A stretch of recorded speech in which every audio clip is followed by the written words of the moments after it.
Tu te lèves un peu trop tôt, tu prends un café et tu files au boulot parce que Oh non, les rimes! c'est la vie. Mais et si je te disais qu'en plus, il y a de fortes chances pour que tu fasses ça pour rien. Imagine, t'es surveillant dans un lycée et ce matin, on t'a assigné au portail. Sauf que ce portail, c'est pas toi qui l'ouvre. Chaque personne qui arrive doit d'abord passer par l'accueil où l'agent décide d'appuyer sur le bouton pour ouvrir le portail que tu gardes. Donc toi, ton travail, c'est finalement juste d'être présent. Mais attention, hein, parce que si tu lis un livre ou si tu scrolles sur Instagram, tu fais pas ton boulot et tu vas te faire taper sur les doigts. Ou alors t'es dans un bureau et tu mets à jour des rapports mensuels que personne ne lit avec des chiffres qui n'ont aucun impact, juste au cas où. Et chaque jour, t'as une petite voix dans ta tête qui te dit « À quoi ça sert ce que je fais là ?» Mais tu es très loin d'être seul dans ton cas. 40% des gens pensent que leur job est inutile. Désolé, je suis un peu trigger, mais j'ai l'impression, tu sais, le métro parisien plus le bullshit job m'inquiète sur le rapport tertiarisant vis-à-vis de ce que c'est l'exploitation salariale. Tu vois ce que je veux dire en mode, genre, bah ouais, mais tu sais, il y a des gens parisiens, on a fait 5 ans d'études, on a un job un peu payé, mais on trouve que notre existence est absurde parce que je comprends pas trop pourquoi je fais. Et ce qui est horrible, hein. Tu vois, genre, moi je dis pas que c'est cool d'avoir un taf absurde où t'es bien payé sans trop savoir quoi faire. Mais de l'autre côté, je sais pas, je pense. Mais peut-être que je suis trigger. On va voir dans le reste de la vidéo, pardon. J'attends de voir le Oui, reste. après, la vidéo, on va bien voir ce qu'elle est. Hein. Moi, je sais même pas, ça se trouve, c'est une catastrophe, ça se trouve, elle est bien, j'en sais rien du tout. Il y a des gens, ils passent des 7 heures où, dans la journée, s'ils ont 40 minutes d'utilité ou de stimulation intellectuelle, ils sont contents. Le reste du temps, c'est de cop avec l'ennui et le temps qui passe, frère. Une vie comme ça, moi, ça te tue, gros. Genre, les gens qui font les bails de logistique aussi, même des travaux physiques comme ça, tu vois, en mode tout ce qui est. Où tu sais, ta tâche, elle va être parcellarisée, que tu vas avoir qu'un truc à faire, en mode soulever un colis, le mettre à une place. Oh, tu vois pas le temps passer. Tu vois, les trucs un peu machinal, le truc qui est horrible, c'est que tu répètes et tu vois pas le temps passer. Et l'erreur, c'est de regarder ta montre, parce que si tu commences à regarder ta montre, tu deviens d'autant plus doucement parce que ça passe pas. Alors que dans ta tête, t'as eu le temps à réfléchir à 20 000 théories absurdes pour trouver, tu sais, t'occuper et que c'est toujours pas suffisant pour faire passer le temps. C'est l'enfer. Ouais. Et au moins, tu bouges des trucs, tu vois. Parce qu'il y a des jobs, c'est vraiment genre sécu et tout, genre c'est vraiment juste de l'attente, frère. Qu'est-ce que tu veux ça rend forcément malade. L'anthropologue David Graeber a osé poser la question qui fâche. Et si ces boulots qui ne servent à rien n'étaient pas une erreur ou un hasard, mais bel et bien le moteur de notre système? Parce que en vrai, vous allez voir que si on supprimait tous ces bullshit jobs, eh ben on pourrait bosser 15 heures par semaine et vivre toujours dans le même monde, voire un monde meilleur. Alors dans oh là là, mon rêve! Gros, 15 heures par semaine, ça commence à être négociable en vrai. Même un taf un peu casse-couille. Malade, de fou malade. Franchement, 15 heures par semaine, payé normal, genre ça y est, tu peux, en vrai de vrai, surtout si t'organises bien, que tu le fais en 2 jours, 2 jours et demi. 15 heures, c'est trop. Oui, après, je sais, les gauchistes, abolition du travail, pas de problème, critique de la valeur, oui, ok. Mais déjà, si on arrivait à ça, mais la vie, comment elle changerait les gens, genre, ça serait indécent. 15 heures de travail utile à tous, oui, c'est parce que c'est ça aussi la conception, je pense qu'elle va l'expliquer. C'est que, en fait, les gens, ils arrêtent de faire tous les tafs inutiles, overkill, et du coup, bah, il y a toute une nouvelle truc sur le marché du travail, et du coup, tu redivises les trucs que des gens, ils passent 40 heures à faire, bah, en fait, tu le partages en 2-3, quoi. Et du coup, bah, tout le monde a des tafs, et ça tourne, et t'es pas malheureux, quoi. Genre, tu produis de la richesse, elle est réinvestie dans un système social qui permet aux gens de partir plutôt à la retraite, ce qui fait qu'il y a plus d'emplois, et que les emplois de plus sur d'A plus, mais tu vois ce que je veux dire? Pour ça, il faudrait la mise en concurrence des travailleurs elles-mêmes faites par les capitalistes qui obligent à faudrait que le capitalisme arrête de capter la plus-value déjà pour commencer à faire ça. Exactement, oui, camarades, c'est la lutte le problème là, le problème gros. Quoi? J'ai remarqué avec Cassandre l'autre fois, et là maintenant, c'est de tomber dans mes travers gauchistes NPA, gros. Je le vois des fois, je suis en mode oui, alors la théorie de la marchandise, est-ce que tu la connais? Non?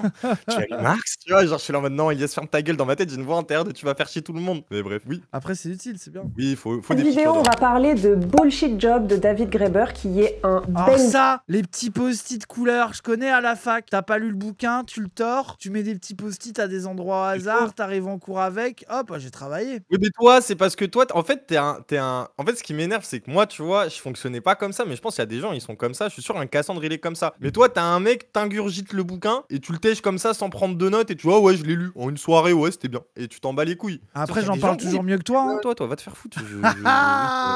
Après, toi t'aimes trop. Moi, ce qui m'énerve, c'est que ouais, ok, d'accord, ok, le prolo de la campagne normande, perdu, héroïnomane. Mais moi, ce qui m'a toujours cassé les couilles avec toi, c'est que t'as toujours. T'as été libraire, gros. C'est tout ce que j'ai à dire. Voilà. C'est tout. Ah bien sûr. Bah Ça ouais, c'est va te un faire boulot niquer, du va te faire prolétariat niquer intelligent tes libraire.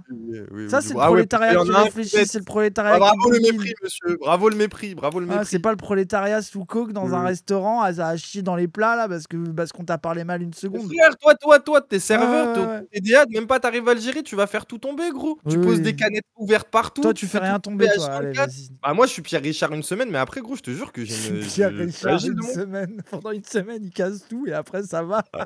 Je te jure, gros, la première fois que j'ai taffé dans la restauration, j'ai fait tomber un lampadaire, j'ai fait tomber un frigo tout neuf. Je te jure, c'est vrai, hein. J'ai renversé une salade par terre. Genre, Pierre Richard, ça a été mon surnom une semaine. Mais après, ils ont vu que j'étais chaud, donc ils ont rien dit, tu vois. Oh putain, oh, c'est grave. Si tu ne le connais pas, c'est un anthropologue économiste américain né en 1961 qui enseignait à la London School of Economics, qui a travaillé sur l'histoire des dettes, sur l'économie politique, qui a démontré entre autres que le capitalisme n'est pas l'évolution logique des sociétés humaines, mais bel et bien un choix. Bref, c'était un génie et le genre de mec qui aurait... Il a l'air basé, lui, le genre, le chat. Vous avez l'air de bien l'aimer, en tout cas. Mais genre, tu connais pas Graeber, gros. Non, je connais son nom, mais je connais pas sa théorie, j'ai jamais lu. Moi, t'as lu Graeber, toi? Non. Eh bah voilà, bah alors, pourquoi tu fais le mec, alors? Tu fait connais 10 pas ans, Graeber Tu connais pas Graeber? Vas-y, explique-moi ces grandes théories, explique-moi ces grands concepts. Bah, il a dit que le troc c'était bien et qu'on pourrait abolir la monnaie grâce au troc. Et il a dit oh, il y a beaucoup de travail en fait qui sont superflus et on pourrait arrêter de les faire. Il a dit ça. Ouais, t'as redit ce qu'elle a dit au début de la vidéo. Ouais. Et il a montré en quoi comment la monnaie a permis l'avènement du capitalisme financier d'aujourd'hui. Je crois qu'il y a un dièse comme ça aussi. Publie Bullshit Job en 2018 qui aura un retentissement international. Le bouquin, c'est une analyse d'anthropologie économique. Mais en fait, moi, le fait que ce bouquin est fini sur LinkedIn. Mais oui, gros, c'est ce que je te disais au début. Parce que regarde, ça, c'est toute la prétention. Et moi, ça peut être d'autant plus triste pour des gens qui viennent, on va dire, des classes populaires, classes moyennes, tout ça. Mais aussi pour des riches qui font 5 ans d'études, en ayant l'impression qu'ils vont avoir un métier, qu'ils vont valoriser leur personnalité qu'ils ont tu pendant, tu sais, genre des années et des années de scolarité. Ils arrivent dans le monde du travail, ils se rendent compte que le monde de l'entreprise, il est froid, il est horrible, il est gaze, il est pas si passionnant, que les gens ils sont vides. Et en fait, au bout d'un moment, bah tu fais un burn-out, mais pas parce que t'es surménagé par ton travail et que t'es exploité comme un chien, tu vois. Mais parce que en fait, ton existence elle est vide et que les attentes pour lesquelles t'as fantasmé toutes ces années de scolarité, bah ça se transforme en ayant un taf un peu gaze de cadre où en fait t'es bien payé, mais tu sers un peu à rien. Et moi, c'est ça aussi, c'est pour ça que je me méfiais du début de la vidéo. Je me suis dit bon, ils vont parler de qui?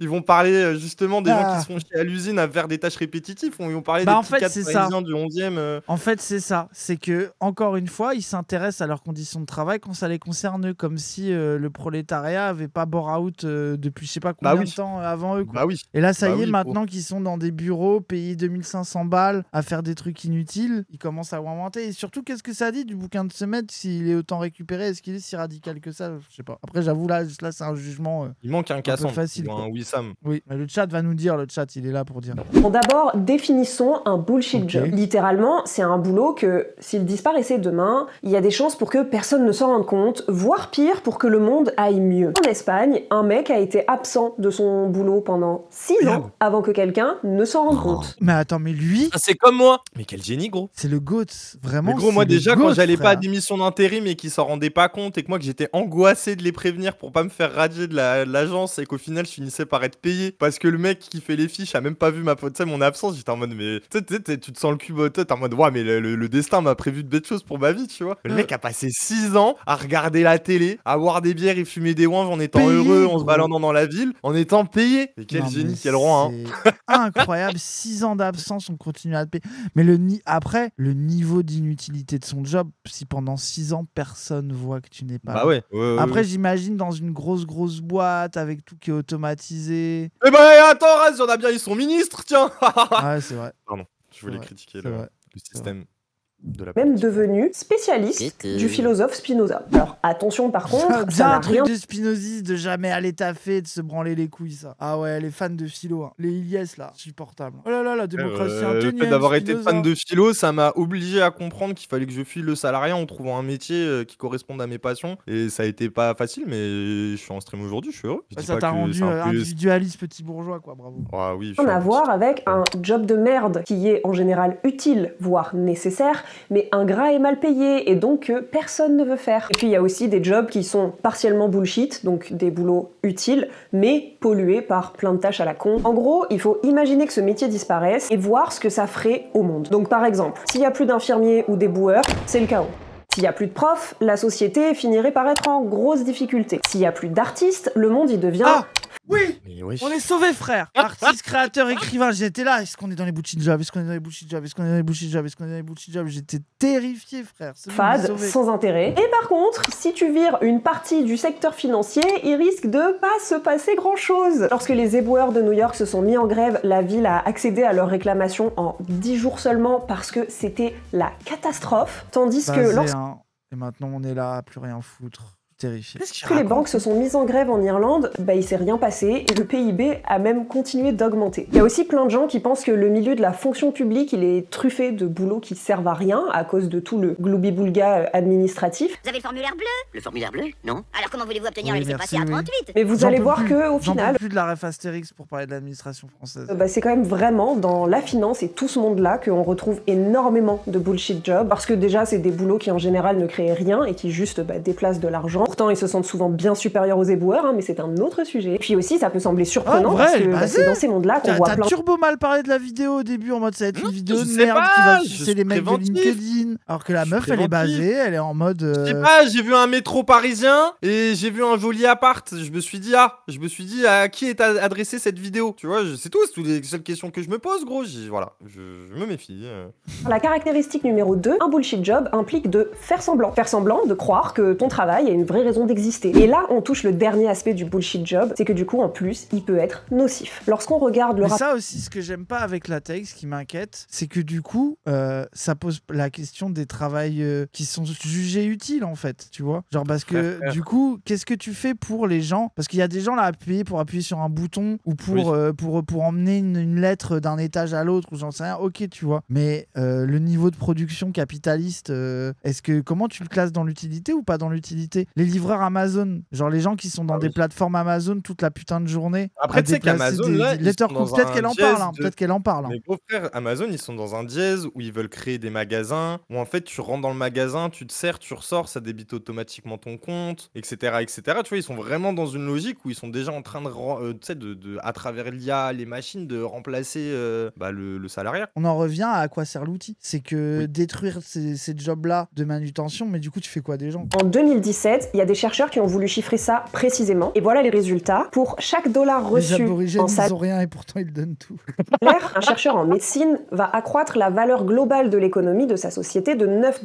Donc ça veut dire qu'un chercheur en médecine, il donne à la société 9 fois ce qu'il reçoit en salaire. Un prof, c'est environ le double de ce qu'il reçoit. Et pour tout ce qui va être manager, publicitaire ou les mecs de la finance, là on est dans le négatif. Un mec de la finance, pour chaque dollar qu'il touche, il ampute à la société 1,5 $. Mais ça, la data, ça, elle fait plaisir. Genre, après, les profs, le double, j'aimerais ça source quand même. Hein. Parce que bon, si tu prends la souffrance des élèves subis, est-ce qu'on fait pas baisser l'apport? Mais la vérité, c'est que par exemple en France, et je suis pas du tout propagandé par un lobby du professorat qui vit avec moi, en France, gros, peut-être t'as le truc des contractuels, eux qui se font turbo baiser, qui sont obligés de se surinvestir pour légitimer leur CDification au bout de 7 ans de contractuels. Ouais, et une fois qu'ils y sont, ils deviennent t'as les profs rangés, voilà, c'est ça. T'as les profs rangés, 20 ans dans l'éducation nationale, j'ai plus rien à prouver, je me suis installé, ici c'est mon terrain. Et les mecs, ils peuvent ne plus rien branler, ils ont déjà fait leur programme pour 100 ans, ils savent qu'il va pas trop changer, qu'ils ont un crédit auprès de l'administration et que de toute façon, ils ont un CDI, donc ils seront pas bougés. Et que limite, t'as des guerres internes entre les profs contractuels et les profs CDifiés, où tu sais, quand il faut un peu se bouger, demander des trucs à la direction, vas-y, tu vois, genre, c'est les contractuels qui le font, au risque même, tu vois, de se faire dégager à la prochaine année. Des fois, c'est aussi des fois, ils veulent pas y aller à cause de ça aussi, c'est normal. Aussi, oui, tu vois, oui, de fou. Les profs produisent des gens diplômés, donc de la valeur. Non, mais oui, je suis d'accord avec vous, c'était une blague. Oh là là. Moi, je suis d'accord, c'est des traders et les mecs de la finance, ils nous coûtent de l'argent qui dégagent, c'est bon. Bon, bien sûr, ça se cantonne pas uniquement à la finance, les bullshit jobs. Et Graeber, il détermine même 5 catégories de bullshit jobs. Les larbins, ou faire valoir, qui servent juste à mettre en valeur une hiérarchie, en clair, à faire exister quelqu'un d'autre, quoi. Les porte-flingues ou sbires, qui sont là pour jouer les jeux d'intimidation qui n'existent que parce que les concurrents en ont en face, les rafistoleurs qui sont employés pour résoudre des problèmes qui n'auraient jamais existé sur... Les porte-flingues de la gauche. Oh là là, c'est pas bien. On avait bien fait les choses à la base. Les cocheurs de cases, où là c'est littéralement la paperasse pour la paperasse. Et enfin les petits chefs qui sont là pour surveiller des personnes qui travaillent déjà de façon autonome. Mais les pires, gros, les petits chefs, c'est l'apanage du fascisme, c'est le management, gros. T'as bien appuyé sur les boutons là, sur les boutons devant toi là. C'est bien, continue à appuyer sur les boutons, c'est bon. Je suis les 5. Bah du coup tu travailles pour de vrai, non? Un peu, non, j'ai l'impression. Si tu fais les 5 en même temps, c'est que tu commences à avoir un taf, non? À mon avis, hein. Idée de tier list, j'avoue, hein. Bah la tier list en vrai, elle est dans l'ordre, hein. Les larbins et faire valoir, c'est quand même ceux qui prennent le plus cher. Bah oui. Après les rafistoleurs et les cocheurs de cases, ils sont vraiment malheureux. Alors que les porte-flingues, tu dois être un peu vénère, tu fais des trucs. Attends, c'est quoi leur rôle? Souffrir des gens. J'ai rien compris. C'est quoi les porte-flingues et les sbires? Les sbires et les porte-flingues, c'est ceux qui mettent en valeur le fait qu'il y ait de la concurrence. J'ai pas compris non plus. Après, moi, j'étais dans des jeux d'alliance, surtout dans la resto. Moi, j'étais dans des jeux d'alliance aussi. Au bout d'un moment, il y a des collègues, ils profitent de toi, ils branlent rien pendant que tu te fais surexploiter. Donc, du coup, moi, je faisais des lobbies internes entre collègues. Je devenais pote avec ceux qui charbonnaient le plus pour se faire les bouffons potes du manager qui s'amusait à rien branler. Et du coup, on les délégitimait à plusieurs au fur et à mesure et on devenait la masse exploitable mais nécessaire dont on était obligé de légitimer. On était trop fort. Hein. Ça veut dire que des gens qui avaient le même salaire que toi, tu te débrouillais pour les pourrir et être sûr qu'ils travaillent pour de vrai plutôt que réussir à avoir trouvé une planque pour être tranquille. Pour de vrai, c'est justement qu'ils arrêtent de se toucher parce que les managers les préfèrent à eux parce que c'est leurs petits potes avec qui ils vont boire des verres après le service. Bah ouais, mais frère, si t'as réussi à gratter un privilège dans le salariat, si c'est le manager, tant mieux. Et après, t'as un Iliès fils de pute. Et la solidarité de classe, ça veut dire que c'est ton collègue qui est à côté qui doit obligé de te faire baiser, genre qui doit travailler une heure de plus, faire la ferme tout seul. Bah c'est la loi de la jungle. Alors solidarité de classe, gros, et genre on s'unit tous pour baiser le manager. Tu vois, c'est tout ce qui se passait, ma gueule. T'inquiète, y a rien, tu vas rien faire. Comment ça, manager? Mais non, mais t'as voulu faire. Eh ben, je vais prendre une pause club de plus. Ah, je vais baiser le manager. Mais arrête. Mais tu sais gros que genre je sais plus où j'ai lu ça, mais c'est un militant qui m'avait formé, mais qui m'avait expliqué à quel point la pause cigarette, ça a été une manière de légitimer des temps de pause à certains créneaux horaires pour les employés. Et que toi, tu dis ça, mais en vrai, dans la resto, chaque moment où tu arrives à faire plus vite ce que tu dois faire pour gratter 10 minutes pour aller fumer ta clope avant qu'il y a d'autres gens qui viennent ou que tu aies d'autres choses à faire, ben valent de l'or, ma gueule. Donc bien sûr que moi, c'était ma strat. D'ailleurs, il y avait la méthode de genre, moi, je comprends pas, comme je fume pas, je prends moins de pauses que ceux qui fument. Bah oui, ta mère, t'as qu'à fumer aussi, c'est bon. Et puis t'as qu'à fumer, tu fais semblant, tu vas boire un café, je sais pas, trouve-toi une excuse. Non, parce que dans les petites boîtes où j'étais, les gens savent que tu fumes pas. Oui, c'est vrai. C'est un peu vrai que du coup, ça rend inacceptable le fait de sortir 5 minutes, alors que le fumeur il sort 5 minutes. Faut fumer, frère. Hein. Si tu veux de la liberté, t'as qu'à fumer, quoi. Et puis on peut faire des combos, genre il y a une doyenne de fac qui raconte à Gréber qu'elle en incarne 3 à la fois. Elle est petit chef parce qu'elle contrôle sans réelle raison. Elle est cocheuse de cases parce qu'elle génère de la paperasse vide de sens. Et elle est porte-flingue parce qu'elle sert d'intermédiaire pour faire appliquer des décisions injustes tout en déresponsabilisant les responsables. Et voilà, bienvenue dans le monde fascinant du bullshitage avancé. Et maintenant, on va essayer de comprendre pourquoi. Parce qu'il faut discipliner les gens. Moi, c'est ma take. Ça va être ça. Moi, je call. Ok, Sandrine Rousseau. Avec ton espérance de vie de 43 ans, on fait pas la pub du tabac. Mais moi, j'ai arrêté de fumer. Moi, je suis sous vapoteuse. Mais le chat, c'est même pas faire la pub du tabac, ça a été une réalité pour un tas de gens, le chat. Enfin, si c'est la France, il y a besoin de race. Puis genre, il y a besoin de race pour que le lobbying du tabac incite des gens à fumer. Genre, mais c'est la réalité, le chat. Il y a des gens qui, par sociabilité, commencent à fumer sur leur lieu de travail et qui finissent à comprendre que c'est le moment où ils vont pouvoir gratter 5 ou 10 minutes de plus. Le caca et la clope. Parce que c'est 10 minutes tous les 6 heures. C'est les chiottes et la clope. C'est les moments de liberté au travail, quoi. Oh, le nombre de 30 minutes que j'ai passé au shot sur mon téléphone à rien faire en prétextant que j'avais mal mangé un truc à midi et qu'il fallait que j'aille chier, tu vois, c'est incroyable. Bien sûr. Ça pue pas quand tu fais caca. Bah oui. J'ai pas fait caca. Bah oui, je me suis juste assis sur les chiottes, j'ai regardé mon téléphone. Allez, dis ta mère. Voilà. Incroyable. Bah oui, parce que, en toute logique, le capitalisme, le profit maximal, tout ça, d'où on dilapiderait notre argent comme ça dans des bullshit jobs. C'est l'argument classique, notamment celui des chefs d'entreprise qui sont les premiers à nier l'existence des bullshit jobs parce que y a aucun monde dans leur tête où ils gaspillent leur argent pour des employés inutiles. D'ailleurs, au passage, chef d'entreprise c'est pas du tout un bullshit job parce que ça a un vrai impact sur le monde. Encore faut-il déterminer si c'est pour le meilleur ou pour le pire, mais là n'est pas la question. Donc partant de ce principe, ça voudrait dire que les bullshit jobs, les employés sont trop cons pour le voir. Et ça veut peut-être aussi dire, et en réalité, ça veut surtout dire que ce qui compte dans l'économie, c'est pas juste la logique capitaliste. Car le raisonnement selon lequel ça devrait pas exister, il a une faille énorme, c'est que l'économie, c'est pas juste une question de sous, mais aussi de culture. Parce que sinon, clairement, on vivrait pas dans ce système économique-là. Dans les années 1930 déjà, donc il y a quasiment un siècle, les économistes comme John Maynard Keynes prédisaient qu'avec la robotisation et tout ça, de nos jours, on travaillerait que 15 heures par semaine maximum et que ça serait suffisant. Et encore, ils avaient même pas imaginé toutes les avancées technologiques, les IA et tout. Et techniquement, ils avaient raison. Si on supprimait tous les jobs qui ne servent à rien et qui font donc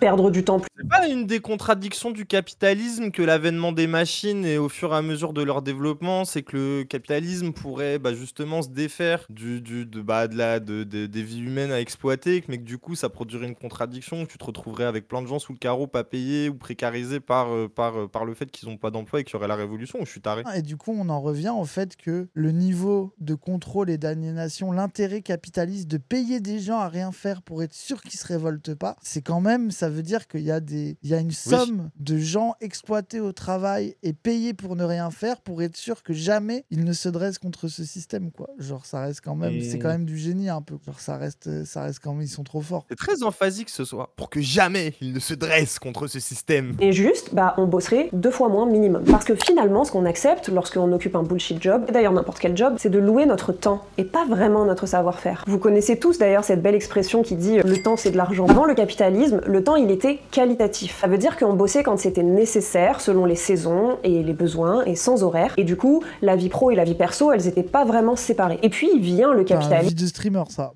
Et le temps devient alors quantitatif. C'est-à-dire qu'il devient mesurable. Non, mais en fait, il y a un truc à dire sur ça, mais enfin bref. T'as peur de pas être précis, ça t'angoisse? Oui, voilà, c'est ça, j'ai pas envie de. Mais surtout que.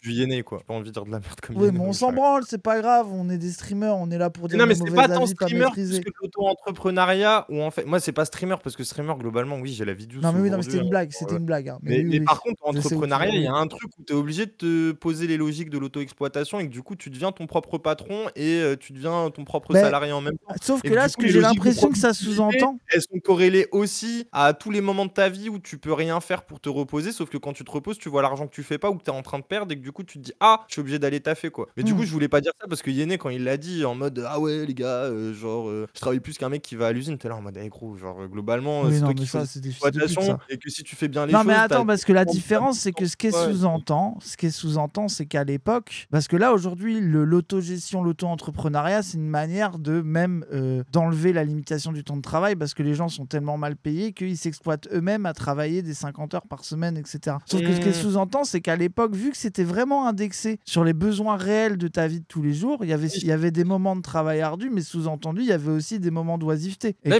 que c'est de ça qu'on est sorti. Les agriculteurs, genre, moi, après, peut-être que je vais dire des bêtises, mais moi, par exemple, je discutais avec un vigneron et il me disait que le mois de décembre, l'hiver, il était beaucoup plus à travailler en bureau pour faire son taf de commercial et que du coup, c'était moins éreintant que quand il travaillait dans les vignes l'été. C'est du travail, frère. Attends, ouais, t'es en train de me dire.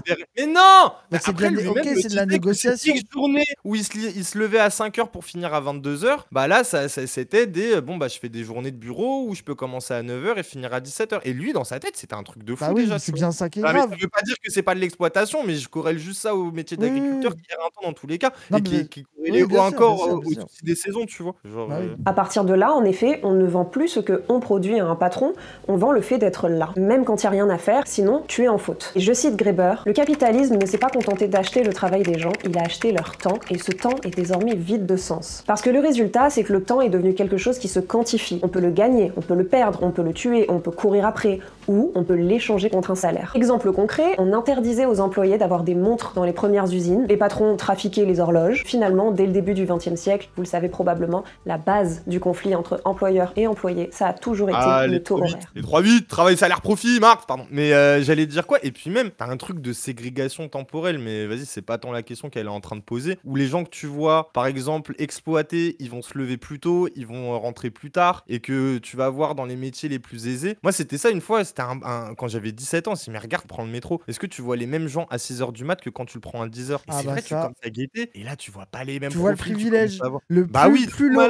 Plus l'horaire est tard, plus le privilège est visible. C'est assez deep. Et après, t'as les infiltrés dedans qui rentrent à 10h parce qu'ils ont travaillé de nuit et qui finissent leur journée à 9h du matin ou 9h15. Et c'est les intrus dans le métro de ceux qui se lèvent à 10h. C'est ceux qui ne devraient pas être là, tu vois. Et t'as le mec bourré qui rentre d'after et qui déréalise toute sa vie parce qu'il voit des gens aller au travail. Ah ouais, mais le noctilien aussi.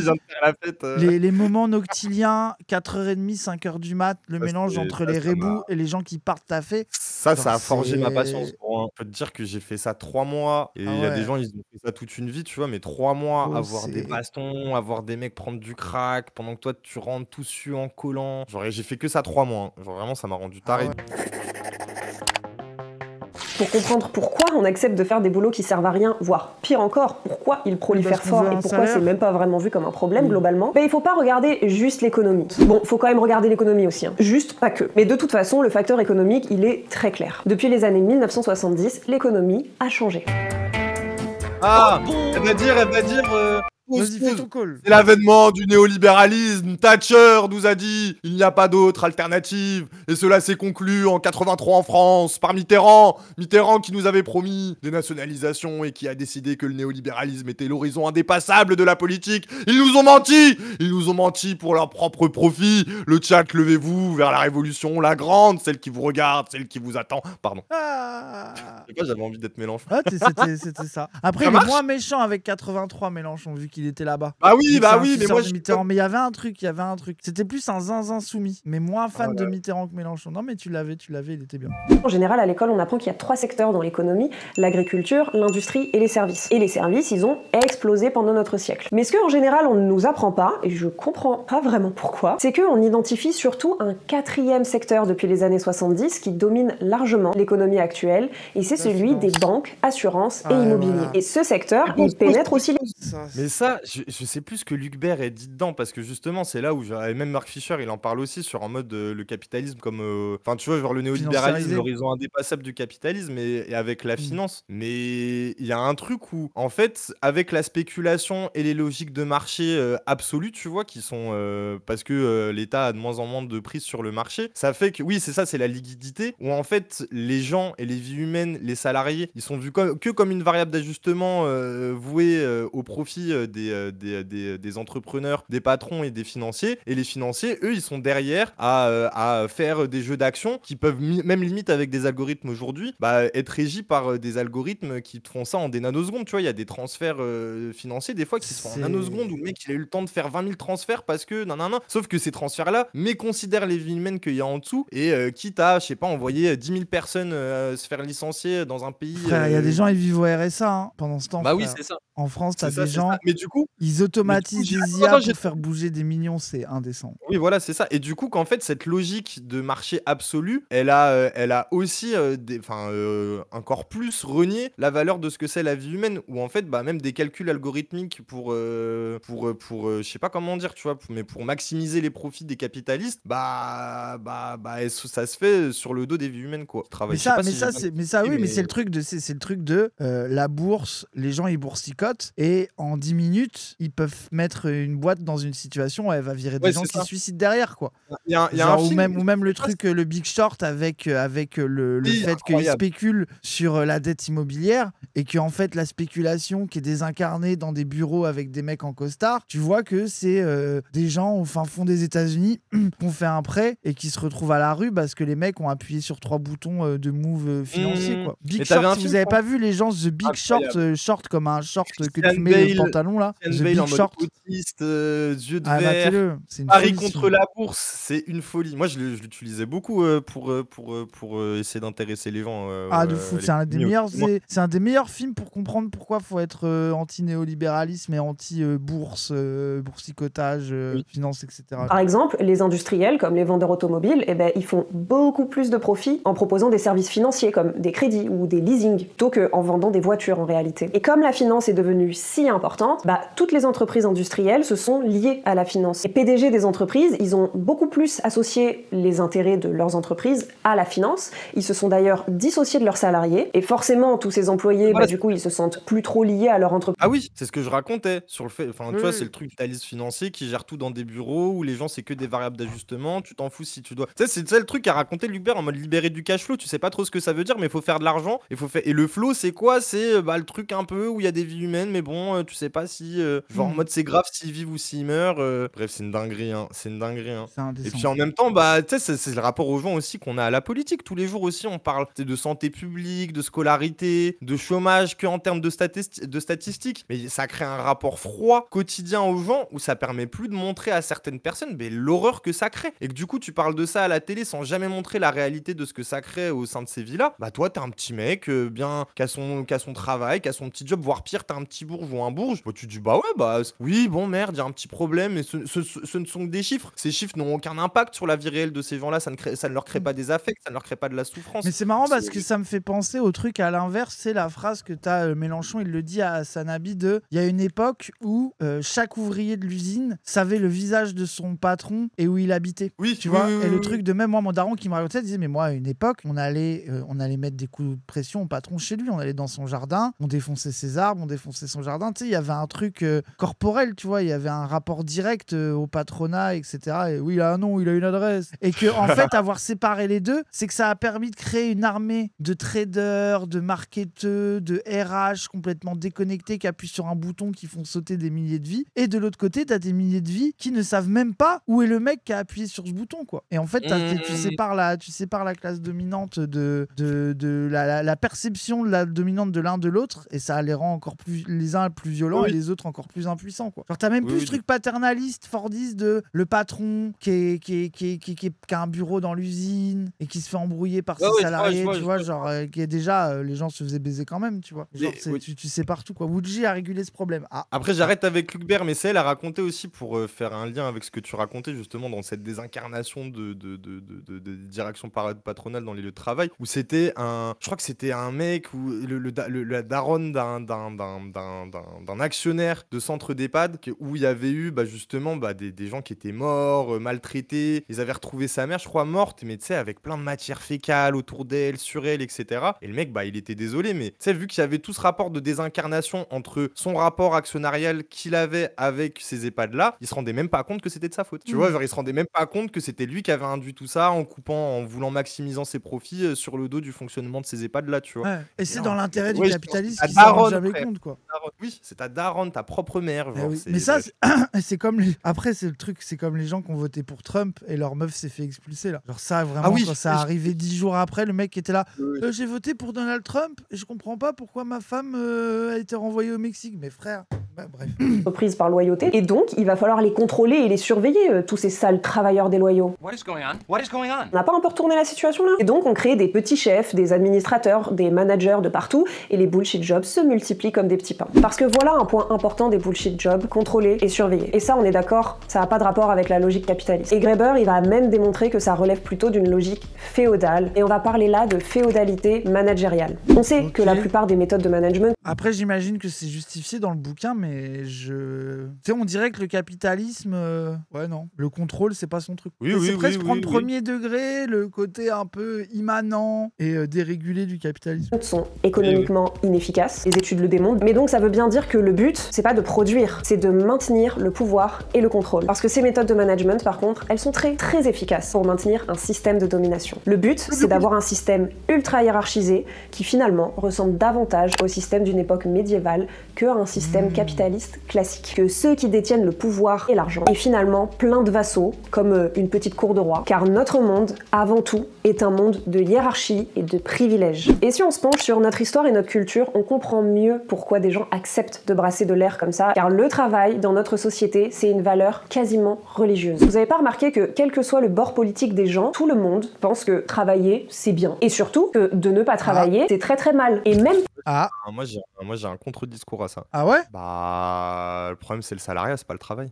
Oui, le si salariat, ça ancre le rapport au travail dans un rapport d'aliénation, mais les gens qui travaillent pour leur passion, ils sont heureux. Preuve en est qu'en fait, tu peux travailler et être heureux. Genre, justement, limite, tu vois, moi, c'est le cliché de Marx encore, là, vu qu'on est dans le moment coco. T'as le truc que Marx, lui, il dit, mais même l'homme, il prend conscience parce qu'il travaille le réel et que du coup, il se lève parce que, à force de travailler la terre, il prend conscience qu'il ne fait pas un avec elle, blablabla. Mais en fait, aussi, t'as tout le truc de, ah ouais, mais quand t'es exploité dans le salariat, c'est pas la même chose que quand t'as un travail artistique, que quand t'as un travail lié à une passion, où tu prends vraiment du plaisir, tu vois, parce que tu te réalises en même temps que tu réalises la tâche que t'es en train de faire. Et moi, je trouve, enfin, tu vois ce que je veux dire? Mais que du coup, Ouais, quand mais t'es du coup, t'en reviens au truc, la critique facile du friotisme de, donc si c'est le travail libre, qui va faire le truc chiant, tu mais vois? après, T'en reviens à cette angoisse, du coup. Non, mais c'est tout. C'est une question de contrat social avec Voilà. tes pairs, communauté, les Voilà. gens avec lui, tu vois. Genre, Donc l'aliénation n'est pas forcément ne disparaîtrait pas avec le salariat, quoi. C'est ça que je veux dire. Mais Dans oui, tous non, les- mais je suis d'accord. Oui. Oui, bien sûr. Pour les ultra riches, on fait que de dire qu'ils doivent leur fortune au fait qu'ils travaillent super dur et tout. Spoiler alert, c'est archi faux, mais vous le savez déjà. Et en fait, on dit juste ça parce que ça fait bien. Et pourquoi ça fait bien? Bah ça se construit dans notre bagage religieux. Mais moi là, Sinon- quand les gens hésitent en mode je suis pas d'accord sur les deux camps, là je suis pas d'accord avec vous. C'est qu'il y a quand même un fétichisme du travail à gauche quand même. Genre, et notamment tu le vois dans les rapports militants, tout le famoso débat de travailler, c'est pas militer. Et si tu milites sans avoir un vrai travail à côté, t'es donc décorrélé des réalités, toute la clique sur les professionnels de la politique, sur ce truc-là. Et en fait, l'obligation de te légitimer à travers ton rapport au salariat, parce que sinon tu retrouverais ta déconnexion et ton incapacité même à te battre sur des questions économiques, des questions de travail. Il faudrait que tu sois toi-même dans l'aliénation du travail pour avoir vraiment envie de te battre contre, et que sinon en réalité tu serais déjà Oui, c'est vrai. trop en dehors. Genre Oui, je suis grave ce qui est d'accord. quand même un problème, quoi. Genre c'est voilà, quoi. Mais c'est aussi, je pense, l'héritage du productivisme, de tout ça, quoi. Ah oui, de fou. Ah, moi, je suis pour un éloge de la fuite. Genre, c'est une forme de courage de fuir. Mais en même temps, tu vois, Bah, c'est un truc à fétichiser parce que combien de personnes arrivent à s'en sortir en fuyant ce il y a cadre ça, et d'aliénation? puis comment tu fais un combat politique avec la fuite? Ça a ses limites. En fait, ça peut être, en fait, la fuite, ça peut être une étape dans un moment de révolte par rapport au monde du travail, mais ça en être la fin, ça devient compliqué. Sauf si t'es vraiment dans une vision ultra autogestionnaire, squat, un peu isolationniste, quoi. Pourquoi pas, tu vois, mais... La pensée puritaine ayant accompagné l'essor du capitalisme, bah forcément on en vient à penser que la souffrance au travail, c'est un vrai accomplissement personnel. Conséquence numéro 2, un travail qui vous apporte du plaisir est dévalorisant, forcément. Et cette culture du travail dur et pénible trouve aussi ses racines dans ce qu'on appelle le Life Cycle Service, qui est une institution du Moyen-Âge qui existait un peu partout en Europe, concernait toutes les classes sociales, des plus pauvres aux plus riches, et qui consistait à envoyer les enfants à partir de l'âge de 8-9 ans, et ce jusqu'à l'âge adulte, pour devenir les domestiques d'autres familles. Et ainsi, servir autrui sans contrepartie, voire l'humiliation par le travail, devient une vertu et une manière de devenir une meilleure Les Mais en fait, protestants, moi, ce qui frère, me ils ont tout fascine, c'est niqué. que le néolibéralisme, en fait, tu sais, c'est la contradiction de toutes les prétentions progressistes qu'a pu apporter par le passé le capitalisme. Alors, bien sûr que ça a été faux, que le capitalisme, c'est d'abord appuyé sur des rapports d'inégalité, mais en vrai, bah, t'as aussi un truc où ça a permis, genre, avec toutes les logiques coloniales, et pour le Nord et l'Occident, on est d'accord avec ça, blablabla, mais tu sais, d'apporter bah, la sécurité sociale d'une certaine manière à travers l'exploitation du Sud et l'exploitation des richesses, mais même l'accès à l'électricité, à l'eau, Oui, le etc., confort. etc. Non, mais oui, Voilà, l'avancée, même confort. l'avancée technologique et technique du capitalisme, etc. Semblant, oui. tu vois, genre, on va dire c'est le miroir progressiste qu'a pu, tu vois, genre, vanter le capitalisme pendant un temps. Et sauf qu'à un bout d'un moment, tellement t'en es venu à exploiter les ressources et qu'il y en a plus trop, et que bah, du coup, tu trouves à appliquer les mêmes logiques que tu pouvais appliquer au Sud, un peu à tes propres salariés. Tu vois, bien sûr que c'est pas les mêmes dynamiques, que ça s'ancre dans des logiques racistes qui sont moindres, qu'il reste un semblant de droit du travail qui a été gagné par le passé, qui quand même qui permet de protéger un peu. Mais voilà. Oh, le débiteur marxiste, ça me Mais fait trop rire. j'ai peur d'être un inintelligible parce que des fois, mais oui. Ah, tu sais, c'est comme tous les bandeurs marxistes insupportables, quoi. Vous dites des trucs vite en disant des mots compliqués et tout le monde croit que vous dites la vérité, quoi. Genre, vraiment, en mode, les gens sont en mode, ah, il doit avoir raison, il a dit que la valeur, la plus-value, le temps de travail, fait de le capitalisme ou féodalité, mon cul, ouais, bon, bah. Ouais, il doit sûrement dire la vérité, celui-là. Hein. Genre, c'est la marchandisation des corps, de l'aliénation, du temps de travail, du progrès technologique, faussement progressisme, aliéné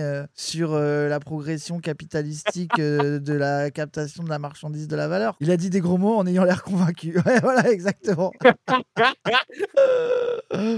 Ah putain. C'est drôle parce que chez les Grecs et les Romains de l'Antiquité, qui est pourtant une période qui nous inspire énormément sur plein de trucs, la démocratie, machin, bah le travail c'était considéré comme étant trop dégradant pour être accompli par des citoyens.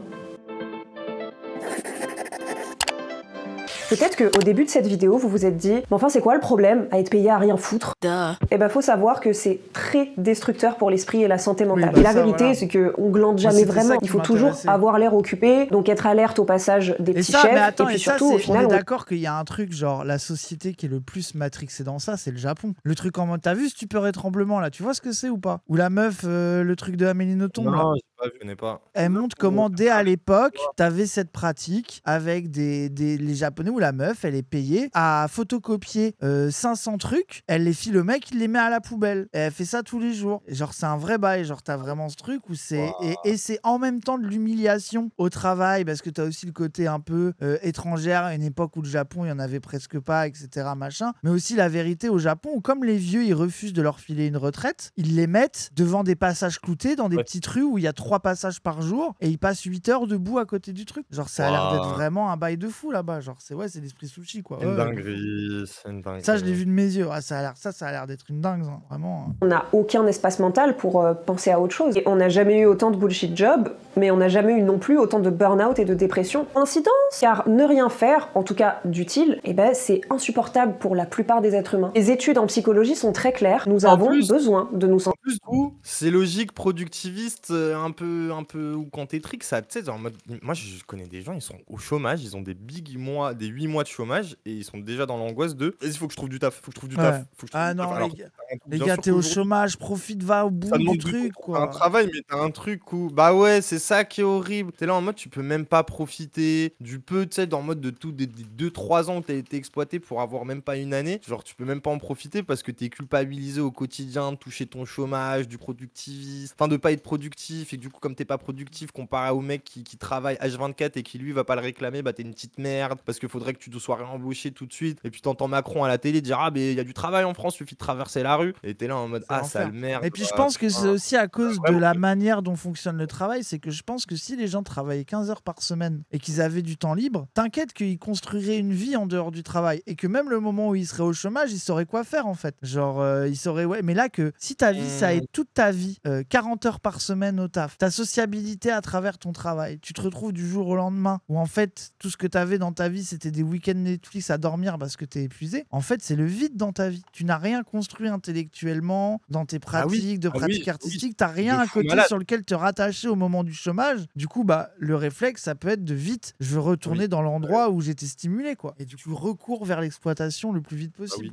Moi, justement, je sais que j'ai été dans la restauration pour justement voir les journées passer plus vite parce que les moments de rush, d'adrénaline, tu sais, c'est une journée trop temporisée entre le fait de blablabla. Et après, tu te retrouves à pas taffer. T'es là en mode, mais genre, en fait, quand je suis sorti du taf, j'étais fatigué. J'ai fermé les yeux, je voyais les couverts, enfin, j'entendais les couverts qui claquaient et les bouts de fromage que je découpais, je les voyais dans ma tête. Et tu sais, tu te réveilles, mais faut déjà repartir parce que bah, le temps que tu redescendes de l'adrénaline du taf, bah, t'as eu à peine le temps de t'endormir et de te réveiller pour le lendemain et c'est reparti. Puis après, quand c'est le dimanche, ton corps il est cassé, t'es courbaturé, mais en fait, t'es obligé d'être couché au lit. Et puis, le truc que je vais rajouter, c'est qu'il y a une forme de fantasme, tu sais, esthétique autour de la drogue, du bédo par exemple. Tu sais, le touchy, il y a grave un truc, tu sais, bah, on va dire le rap, les hippies, les babas cool. Mais en vérité, les gens ils fument du shit parce qu'ils fument du shit pour supporter leur travail pendant leur moment de repos où ils ont besoin de redescendre de leur moment. Oui, voilà, quand ils fument que du shit, tu vois. Mais genre, mais bref. Mais non, mais on oublie trop souvent de le dire que les gens ils fument du shit aussi pour sortir essayer de justement oublier le travail. Frère, moi c'était le seul moyen de décrocher de la journée, c'était de fumer. Hein. C'était en fait, si j'avais pas de shit, ma journée de travail n'était pas finie en fait. C'est qu'il y avait besoin, en fait, l'intérêt de faire passer ton cerveau dans un état de conscience différent, c'est que presque tu dissocies quoi. C'est que t'as ta persona sobre qui travaille et à l'instant où t'es sorti de ça, t'as ta nouvelle persona qui est celle qui se drogue et qui se détend et qui, tu vois, genre tu sais qui ça marche trop bien quoi. Désolé. Moi je crois, et de toute façon je crois que l'addiction que j'ai eu le pire au travail, ça a été l'alcool. Hein. L'alcool au travail. Moi ça échappé ça, mais pendant la restauration, moi ça m'a détruit. En plus tu payais pas la tease. Bah tant mieux, tu vois. Ouais, alors ça dépend parce que dans la restauration, t'as ce truc aussi du remerciement qui se fait à travers le petit verre ou alors la coupe de champagne. Moi c'est des coupes de champagne, donc au début tu sais il y a même limite un truc valorisant. J'ai là du champagne t'es un gratuit, serveur quoi. dans un truc un peu luxueux, mais tu te fais bolos. Mais au bout d'un moment, tu peux goûter à champagne. Et puis t'es là en mode, ah, mais du coup, si je travaille bien, je vais avoir le droit à la coupe. Sauf qu'au bout d'un moment, le patron, il te la file tous les soirs à la coupe parce que tu travailles de mieux en mieux. Sauf que tu deviens accro, sauf que tu la redemandes, etc. Et sauf que du coup, tu vas aller boire pendant le service sans que le patron te dise, on va boire à la fin du service. Et que du coup, tu te rends compte que les services, ils passent plus vite et que tu sais, t'as plus une barre. Et puis au bout d'un moment, bah en fait, il te faut de plus en plus d'alcool parce que t'as. Et là, c'est fini. Et là, c'est fini, tu vois. Genre, ouais. Après, moi, je veux culpabiliser personne parce qu'en vrai, il y a un dièse où bah, ça reste une réalité que la c'est de drogue, l'alcoolisme. c'est pour ça que c'est dangereux, c'est parce que c'est bon et que ça permet de vesquiller plein de trucs, mais ça reste de l'alcoolisme et c'est trop. Bien Tu vois, sûr. enfin bref. Moi, je trouve que c'est d'autant plus triste que ça ne vienne pas à cause du plaisir que ça induit plus que du rapport ça, c'est tout le problème de la drogue qui est plus récréatif. Ouais. Autre phénomène intéressant, la plupart des ouvriers qui gagnent au loto gardent leur emploi, ou alors le regrettent quand ils l'abandonnent. Dans 78 à 80% des cas, selon toutes les enquêtes qui sont menées depuis 60 ans là-dessus. Parce que sinon, bah, leur vie, elle perd de son sens. On voit bien aussi les retraités qui s'investissent dans des tas de projets personnels, artistiques, associatifs, sportifs. Lorsqu'on ne sert à rien, la vérité, c'est que ça déclenche un mal-être profond. Et d'ailleurs, c'est même une insulte de dire à quelqu'un qu'il sert à rien. Elle parle des retraités, mais moi, combien de personnes au RSA? Alors là, c'est parce que je traîne dans des lords gauchistes, tu vois, mais des fois, ils sont pas. Tu sais, ils acceptent leur vie au RSA parce qu'ils savent que justement, ils vont avoir du temps libre et que toute leur vie, ça va être un jeu un peu difficile, voire hardcore pour trouver les moyens de survivre, mais en même temps, bah, ça leur donne le temps, bah, je sais pas, tu vois, d'avoir leur jardin, de faire du dessin. Ouais, mais c'est des gens politisés ou qui ont des pratiques par ailleurs. Bah ouais, ils vont. Quand même, tu vois ce que je veux dire. Moi, je suis d'accord. Moi, c'est ce que j'ai fait. Mais va te faire foutre, sale merde. Mais moi, je les ai. Mais moi, je comprends de fou que ce soit des branleurs. Il t'a turn on direct. T'arrêtes, lui. Après, en fait, c'est des branleurs, Ilyes. Tu vois, c'est pas grave, c'est des branleurs. C'est bien, ils ont le droit de se branler, frère. Arrête de faire. Oh non, c'est des. Genre, gros, ils jouent à LoL toute la journée en se grattant les couilles, en fumant du shit. Moi, je le sais, j'ai été au chômage au RSA. Certains, moi, j'en connais. J'étais un branleur, mais il faut légitimer le droit d'être un branleur. C'est la branleur Pride. Ok. Oh, il est pas content, vous avez vu ça, le trigger prom dog. Pourquoi t'es énervé, Ilyes? C'est mon côté, il y a mon côté enfant de Sarkozy, ce qui est trigger, je sais pas pourquoi, mais oui.